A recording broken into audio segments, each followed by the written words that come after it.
নাও এবার তোমার biology homework বার করো। বাবা, নেক্সট উইকে ম্যাম বলেছে বায়োলজির ক্লাস টেস্ট নেবে। তাই নাকি?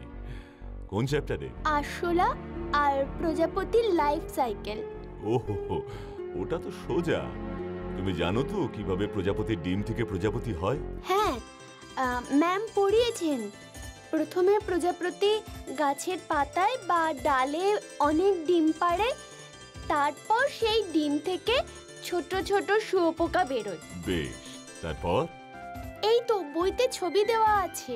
না, বই দেখে নয়, না দেখে বলো দেখি। সেই শুঁয়োপোকা গাছে পাতা খেয়ে থাকে, তারপর পাতা খেতে খেতেই বড় হয়। তারপর তারা গাছের ছোট ডালে বসে গুটি তৈরি করে নিজেদের চারদিকে। ওগুলোকে কোকুন বলে। বাহ, তারপর?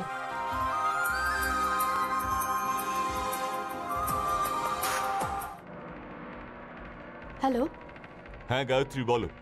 স্যার, অদ্ভুত কাণ্ড। কি হয়েছে? স্যার, বাচ্চাগুলো গোগ্রাসে শুধু খেয়ে যাচ্ছে। ও গায়ত্রী, তুমি কেন একটা সামান্য ব্যাপার নিয়ে এত ভাবছো? স্যার, একটা বাচ্চা 4 দিনে এতটা বাড়তে পারে না। It is abnormal. আমাদের স্টকের সমস্ত খাবার ওরা খেয়ে নিয়েছে। রান্না করা খাবার শেষ হয়ে যেতে ওরা কাঁচা আনাজপাতি, চাল ডাল যা ছিল সেগুলোও খেয়ে নিয়েছে। হ্যাঁ স্যার, এমনকি আমাদের বাগানও সাফ করে দিয়েছে। গাছগুলোকে চিবিয়ে খেতে যাচ্ছিল। আমরা জোর করে ওদেরকে বন্ধ করে রেখেছি। স্যার আমার খুব ভয় লাগছে। স্যার প্লিজ স্যার, একবার আপনি আসবেন। আচ্ছা বেশ, আসছি। স্ট্রেঞ্জ, এর মধ্যে নিশ্চয়ই অন্য কোনো ব্যাপার আছে।